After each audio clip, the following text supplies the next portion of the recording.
happened. Anybody here ever have a car that broke down in the place that it shouldn't have broken down? You ever have one of those? Yeah? And it just happens. And it usually happens at a place where you're just going, what was that about? And a lot of it, not all of it, but a lot of it with maintenance and just looking at your car, a lot of it can be taken care of. I've joked about, my car, that oil change, if it wasn't for that gauge that told me it's time for your oil change, I would probably put on a few extra miles on those kind of things. And so there are things that we've learned because we've been broke down on the side of the road or an engine has gone out before it should, that we need to take care of that. You need to put coolant in summer. You need to put antifreeze in winter. There are things we just know we do. And spiritually, there's times that we've been broke down on the side of the road. And a lot of that happens, I truly believe, because of these spiritual disciplines that we're talking about. They might not be a part of our maintenance plan for our spirit, for our body, for our soul. And so we're just talking about spiritual disciplines that we need to have in our lives. We've talked about prayer. Earlier in the year, we talked about fasting. That's one of them. Study is another one of them. I'm missing one of the first ones we did. Today, we're going to be talking about silence and solitude. Now, for some of you, you hear those words, and they're not excited. You don't get excited about them. Some of you get real excited about silence and solitude. And so that's what we want to talk about. Ecclesiastes 3, Solomon is talking about some pretty amazing thing in there. There's a time for everything. It says there's a time to be born and there's a time to die. And then in verse 7 it says there's a time to be quiet and there's a time to speak. There's a time that is important for you and I to be quiet. To quiet our hearts, to quiet our minds, to push out all the noise. How many of you know we live in a noisy world? We live in a place where there is constantly, if you want to be connected, you can be connected to something 24/7. Don't know if you remember this or not, but there was actually a day when you would be watching your TV set, and somewhere around 11:30, 12, I don't remember when it was, but I know that the TV station went dead. They would play the national anthem, and it would just go, beep. And all of a sudden, that machine that we sit in front of was silent. Well, it would go, it'd make that kind of a noise, but there would be nobody speaking. Now, that's an unheard of thing. It's constant, 24 hours a day. This is something we could all learn, that there's a time to speak and a time to be quiet. Some of you, when you hear the word solitude and silence, and you really start thinking about what that would look like, you come up with the word lonely. Well, I would be lonely if I was in silence and there was solitude. Jesus wants to take you from loneliness to truly understanding what solitude is. To having times, moments that you shut off all of the outside influence and you just understand what solitude, silence is all about. The fear of being alone is huge. I don't know if you've ever been, when you were younger, if you ever moved. Anybody here move when they were in grade school? It's not always the most pleasant thing to do. First time I moved that I remember, I moved when I was 2, but they told me that. I don't really remember it. But at 14, we moved from Illinois to a place called Rapid City, South Dakota. And I thought my world ended. I was lonely for months because all of my friends, everything I knew was back in Illinois. Side note about that, Dad, thank you so much for moving us out of Illinois. I mean, I don't mind Illinois, but I would have been in a lot more trouble than I got into here if I would have stayed there. But this turned out to be a great place. But there were moments at West Middle School that I was lonely that I thought, man, I miss my friends. I miss where I knew people. Another time that happens in our lives is when you go to college. College freshmen are some of the most lonely people in the world because their whole world that they were a part of, especially if you grew up from kindergarten through your senior year in one school system, you knew where you belonged in the system. People knew you. You knew them. You knew what to expect when you went to school. I can remember that too, going to North Central, being in Minneapolis, and I was 24 when I went. And yet there were moments that I was lonely. It happens again as we get up in age, and maybe you've had grandpas or grandmas, or maybe you're at a point where mom and dad has been put in a nursing home, and they are lonely. They can be lonely places. The fear of being alone drives us to noise. The fear of being alone drives young people to bars, to different things. And any place can be a place that, if it gets put in the place of God, can be a negative, where we don't understand what silence and solitude, the healthiness of what that all is about. We play music, we leave the TV on. We strap devices onto our body when we take a hike or we go for a run just to avoid silence. Loneliness or noise, that's not the only choice that's out there. There's more to this story. We can have an inner silence and solitude that can set us free from loneliness and fear. I want you to hear that again. We can have an inner silence and solitude. Figure out what that silencing out, hearing, and I'm just spoiler alert here. Learn to hear God's voice and understand what God's doing in a situation. Inner silence and solitude that can set us free from loneliness and fear. If you're taking notes, this is something that might be worth writing down. Loneliness is inner emptiness. Loneliness is an inner emptiness. Solitude is an inner fulfillment. When I can have that solitude, I guarantee you've all had it, where you've been alone and you've not felt lonely. And there's probably been times that you've been in a big crowd and felt very alone. And so it's not one or the other. In fact, that was the next part of my notes. I didn't even realize I was there. You can be alone and not experience solitude. Do you get this? So solitude isn't a place and isn't with nobody there. Or you can have it in a crowd, or you can have it by yourself. But you can also be by yourself and not experience solitude. Solitude is, in the definition of solitude and silence, I'm here to tell you silence is a lot easier to define. This is not silence.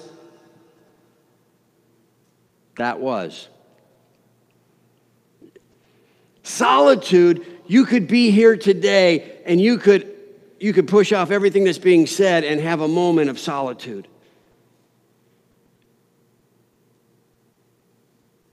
I believe as we learn this discipline, if it's something that you don't have in your life and you haven't developed, you might need to find places of silence to start exercising your solitude muscle and growing in the art of being solitude. Because in a minute, you can't always find, in every moment, you can't always find a place where you just got to go, sorry, got to run, got to hide, got to find a closet. You know, you could be in a crowd where you just need to go, I need to push off everything around me and just have a moment with me and the Father to hear His voice.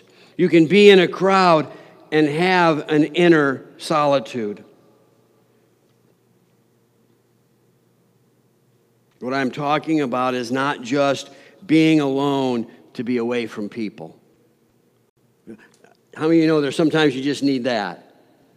Anybody here ever get peopled out? Anybody? I hear a yeah. I've had enough people. I just need to be alone. And that is solitude, but that might not be, that's not all that it encompasses. I'm talking about being quiet enough to hear God's voice. Because if I'm just silent, if I'm just solitude, if I'm just in silence, that's one thing. But these spiritual disciplines, I pray, not just so I shout out to God what I need, but there's a moment that I need to be quiet and hear what God has to say to me. I don't fast just to not eat. Although there's benefits from not eating, your belt goes further, notches. You sleep better. Your mind is way more alert. There's all kinds of things, but those all have spiritual applications too.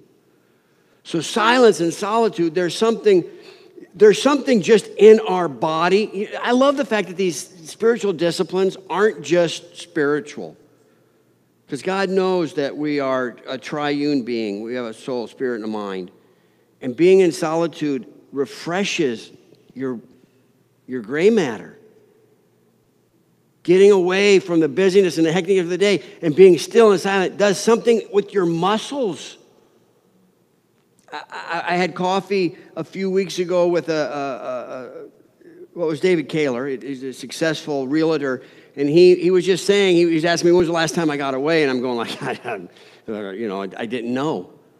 And he goes, Joel, you have to do this. There are studies that say if the kind of life that a pastor or a realtor or most of you live, if every 3 months you don't get away for a few days, productivity tanks. It affects your productivity, how you think, how you dream, how you do all of that stuff. Silence and solitude allows you to dream God dreams. It allows you to recharge, replug. This phone, you know what? We know it needs a moment of kind of silence and solitude at the end of the day. It gets plugged in, it gets recharged. You need to have those moments where you physically, emotionally, mentally, and most importantly, spiritually, you recharge. So that's what we're talking about. Jesus was always connected to the Father. I love this. I love these verses. These are some of my favorite verses. Jesus saying, they go like, hey, can you tell us about God? And he goes, what does he say? He goes, you see me? You've seen the Father. I don't do anything apart from the Father. Well, what does he sound like? Have you heard me speak? Yeah, you've heard the Father. Because I don't say anything unless the Father tells me, directs me, gives it to me to say.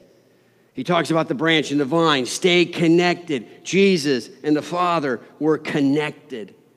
Side note, Easter, this is one of my favorite pictures of this. Jesus in the garden when he says, Father, if there's any way that this cup can pass, that I don't have to go to the cross, that I don't have to have the sins of the world put on me, let it happen, but not my will, but yours be done. Here's the deal. It wasn't the beating, the nails, the whips, the beard being pulled out, the spit on, although Jesus didn't want those to happen. He realized that for the first time, when our sins were placed on him, he would be disconnected from the Father. That's what got him in the garden, why he was weeping and sweating blood. Because he realized something that you and I live in all the time, disconnected from God. He had never been. Him and the Father, God and the Father were connected. And yet, he modeled outward moments of solitude. He's connected to the Father. He gets his energy from the Father. He is the Father in flesh. He's God in flesh. And yet he modeled for us How much more important is it for us to have moments of solitude and silence? If Jesus needed it, how much more do you and I need it to get away, to be at those times? Here's some times that Jesus did that. Matthew 4, 1 through 11. We're not going to look them up today. You can do fact-checking on me later. Read these. These are amazing passages. Jesus, before he started his public ministry, spent 40 days in the wilderness. Spent 40 days, solitude, lonely, desolate, uninhabited, definitions of the wilderness. He was in a place where he was unplugged from his culture and his society. He needed that to get ready for what God had in store for him for the next 3 years. Before he chose 12, it says that he spent the night alone in prayer, Luke 6:12. Before big events, before big decisions, before big things in your life, I encourage you to set aside. You know what? You do a lot of planning before you do big things. Launch a new business, bring on some new help. Take a moment and get away and say, God, these are my plans. What are your plans? Your ways are higher than mine. Your ways are better than mine. Let's get that into our heart. Matthew 14:23 talks about after feeding the 5,000, after this miraculous feeding with just a few fish and a few loaves, he went into the hill by himself, into the hills by himself. This is important too. After an amazing event happens, it's good to, one of the first things you do is spend time with the Father in a place of silence and solitude to get perspective. A lot of times after big events, and I think this is why pastors, we've heard about it again this week. I'm not going to go into it. You can Google and just say, well, what happened? But there's another major pastor who had a failing. And you just go, maybe it's because we start believing our own press sometimes. Well, I fed 5,000, man. I rock. I'm amazing. And get away and go, let God bring reality into that silence and solitude and go, no, it was me. Thanks for being a part. And we get our perspective. And that's one of the things, solitude brings perspective to our lives.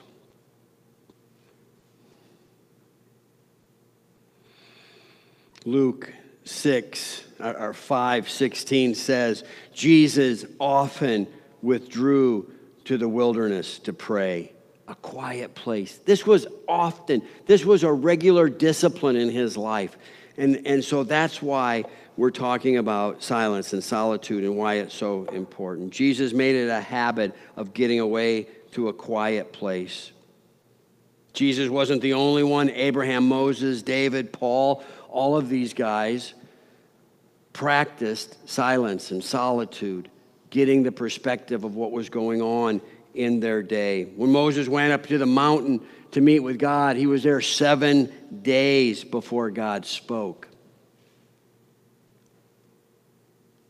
One of the things you might need to realize is the first few times that you pick a place of solitude or practice solitude and silence, it might just be quiet. That's all that might happen. Because we have so much going on in here and in here that it might take 7 days just to be quiet enough. I was going to do it and I didn't just because, I don't know. I talk about it so much. But a deer stand, for me, is one of those places where silence and solitude happens. And I've got to tell you, the first few days I'm up there, I don't hear stuff like I do in day 6 and 7 and week 3 or whatever. You know, when you get up there, after a while, you train your ears to just hear better, faster. And so it took 7 days. This is not a quick fix. Jesus lived in a much quieter time than you and I live. He didn't have a cell phone. He didn't have an iTunes account. He didn't have 24/7 Netflix account that he could binge watch shows like you and I can, whether we're by a TV or in the bathroom. We can watch it wherever we are. And so we're plugged in. We have all of this, the TV. If in a world that was much quieter than where Jesus needed to get away, how much more in our world of being plugged in all the time do we need to practice silence and solitude? I said this last week. I don't know why it happens. When I catch myself, I don't do it. But when I'm just kind of tired and I walk into the house, I turn the TV on, even if I don't sit down in front of it. It's just one of those things. I've gotten better that I realize that happening. I can spend weeks without turning my radio on or my stereo on in the car. That has turned into a sanctuary. There's moments that I want to hear what's going on. I know that at the top of the hour I can turn the radio on and hear the news, but then that catches me and I stay on. And then pretty soon, oh, wait a minute, I can shut that off. I don't have to listen to that. There's a quote from Dietrich Bonhoeffer. Dietrich Bonhoeffer is a German theologian, died under the hands of the Nazis, was martyred. And to this day, his writings and theological thoughts are some of the standard for what we believe. And this is what he said. And again, I'm going to try to say that I should have put this up there. I apologize for not. But this is worth writing down too. Let him who cannot be alone beware of community.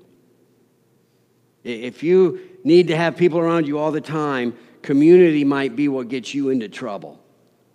Community might be your downfall. Let him who is not in community, you don't like community, you don't want people, you don't want to be accountable, beware of being alone. I'll say those again. Let him who cannot be alone beware of community.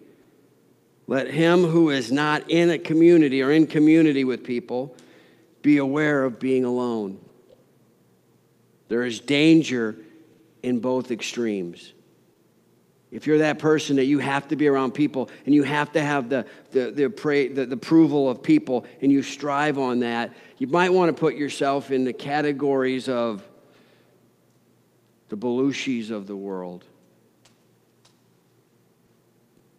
the Chris Farleys of the world, the Robin Williams. It seemed like they needed that attention and that approval, and yet it drove them to loneliness and eventually their lives. And then there are people who they're all alone, and then they build up their thoughts, they're all their own, and we need to have both community and silence.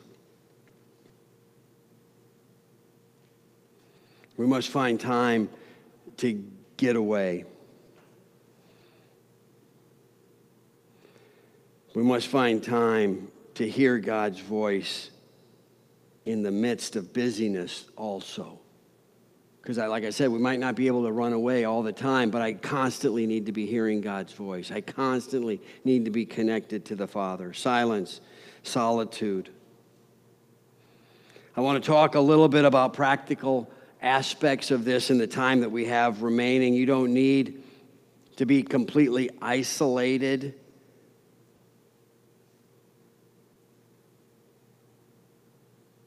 But the more you are to experience silence and solitude, the better. You can do it in a busy place, but I truly believe there are also times that you need to get away to that place and be able to sit and just be quiet. Tell the people that you really care about and are going to freak out if you don't answer that I'm leaving my phone somewhere that I'm not. Take your watch off if it's connected to that. Don't cheat. And get away. Not necessary, but it is necessary at times to do. Turn off all inputs. Do you get that? When you're doing this, when you're really doing it, when you're practicing, when you're growing in it, turn off all inputs. TVs, get away from them. Radios, get away from them. Phones, get away from them. Anything that can buzz, shake, vibrate, or get your attention, get away from all of them. Intentionally give the time to God. Don't just be quiet to be quiet. There's benefits in that, but we're talking about the spiritual aspect of silence and solitude. Unplug and then say, God, this unplugged time, it's yours. It's you and me. We're going to spend time together. Not in that moment like, you should be blessed that I'm spending time with you. That's not that. It's just saying, God, I need to spend time with you. And intentionally do it. Okay, so you don't need to be isolated, but the more you can be, the quieter, the better. Be totally unplugged and give the time to God. Here's some real practical things to do. Take advantage of the little solitude moments that you find in your day. You might not be able to get away to a monastery, to a retreat, to a cabin, to the lake, to the mountain, all the time. But take advantage of the little things that you do have and use them as your solitude and silence moment. Early in the morning, before anyone gets up, get up. You know what time everybody gets up? Get up 20 minutes earlier and be quiet. Coffee time and God time. Make it something that goes together. Maybe for you, I realize there are people who don't do this, but most of us shower alone. Most of the time. But take that time and say, this is a moment for me and God. That's what you hear, the shower. Take that 10, 15, 20, some of you a half an hour in the shower. You drive me crazy when I'm waiting. Take that time and set it aside as unto God. When you run or when you work out, don't hook your phone up. Don't hook your iPod, your iPad, whatever it is. Your iPad, this big thing on the side of your, somebody's doing it, you know it. They're running, watching TV. Silence. Be still and know that I am God. Turn your alone time in your car into a time with you and God. Again, set aside the time. Give it to God. Plan it. Listen for what He's saying in those moments. Drive through the hills and just look at what God has created. Let God speak to you. It says that He speaks to us through nature. Be in it often and be quiet, be still, and know that He is God.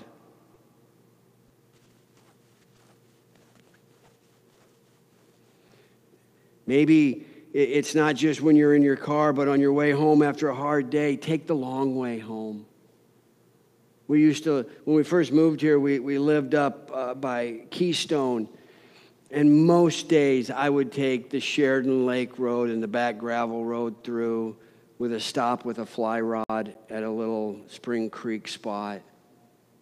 Fly fishing, just unplugging, being silent in solitude. Find and develop a quiet place. Some of these things are just, I choose to do this day because I have the moment. But find a place in your home and make it your quiet place. If you have a room that doesn't get used much, maybe go put a chair in there and just use that as your quiet place. The garage, your closet. It says go to your prayer closet. Maybe you actually have to use your closet and shut the door and be in there. A chair that when you sit lets people know that you want to be left alone. You know, maybe like the old college. I went to a Christian college, so this didn't happen at mine because it was all guys on my dorm. You know, they'd hang something on the door when they didn't want to be disturbed. Maybe you just hang something on your door that lets your wife or your kids know that mom or dad or kid is in there and they're spending their quiet time and they just need to be left alone. 3 to 4 times a year, get away. Get away for bigger chunks of time. Maybe it's only 3 or 4 hours that you can isolate and get away, but do that and do it on regular rotations and just grow. Just grow. Allow God to give you dreams for 2019 as you get away and you spend time. Other ideas. There's just some other things that you can do along the way. Do a tech fast. I'm going to stay away from anything technology. I'm going to do that for, maybe that's what you're saying. I'm going to do that for a time. An input fast. And not just that I'm going to stay away from electronic devices, but for a time, say I'm not going to read, I'm not going to listen to music, I'm not going to have magazines. All of that, even print imprint is noise. I mean, you're taking in information and it's stimulating something. Silence and solitude is letting that all kind of settle down and hear what God has to say.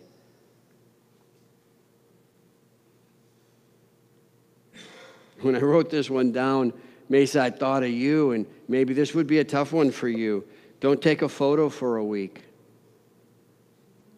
Just do and how many of you take pictures of your food and then post it? You don't need to admit that. I'm on Facebook with you. No. But we do that. We take pictures of all kinds of stuff, and maybe you just need to say, I'm not going to do that, not for a week. Don't share anything on social media. Don't talk for a time. Anybody ever do a 24-hour talk fast? You say, I'm not going to talk. I'm not going to speak for the next 24 hours. Yeah. I saw some husbands nudge their wives. That'd be a good idea. No, but maybe, and guys, we need to do that too. It's probably easier for us, but I tell you what, if you've tried it, it is a difficult thing to do. You can say like, oh, I could do that, no problem. No, it's really more difficult than you think. Because when you say I'm not going to talk, all kinds of stuff comes into our heads. I got to tell her this. The kids need to hear this. No, be still and know that I am God. Fill that time. I'm taking stuff out, so what do I do with that time? Use that time to reflect. I'm still. I'm quiet. God, how did I handle that situation?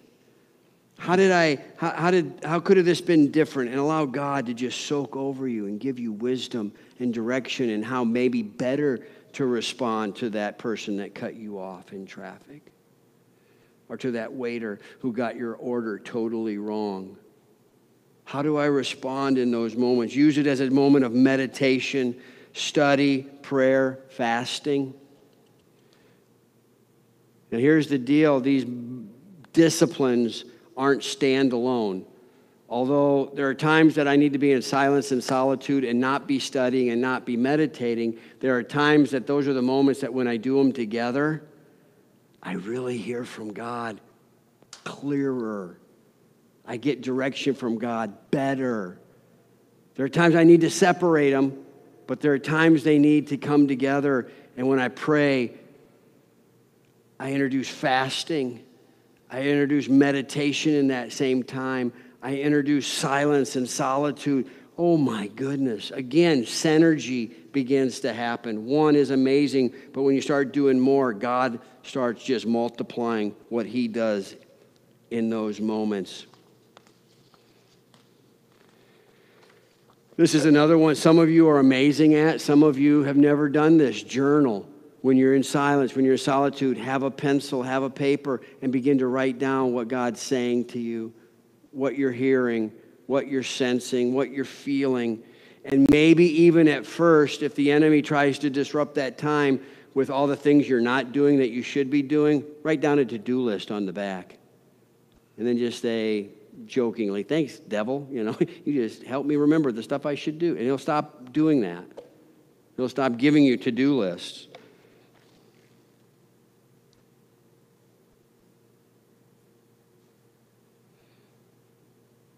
Another reason why silence and solitude is important, it increases my sensitivity and compassion for others. The person that cut you off, that waiter, that whoever, it increases our sensitivity to others. There's a new freedom to be with people. Here's some thoughts. These are closing thoughts on solitude and silence. It requires listening when we are used to talking. It requires listening when we're used to talking. It requires quiet when we're used to noise. It requires stillness when we're used to busyness. It requires going inward when we're very external, when we're used to being outward. It requires facing who we are when we're used to projecting who we think people should think we are. Does that make sense? I project, oh, this is who I want you to think I am. It forces me to go in and see who I truly am. Father, I pray that you would help us all grow in this discipline, one that you modeled for us, one that you showed us by doing it so much and so often that it must be important. And if it's important for you, it's even more important for each of us. In a busy world where noise is the standard, help us to be people who fight to find quiet, solitude, silence in our busy days, to hear your voice, to get your perspective, to get direction from you. In Jesus' name, amen. In the past, I've been quiet and listened to people around me and put my ideas aside, and that's good. But there's something even better when we're quiet and we're silent to hear God's perspective and then to put that into action. God bless you guys. Have a great day. Hopefully your air conditioners are all working. It's going to be another hot one. God bless you.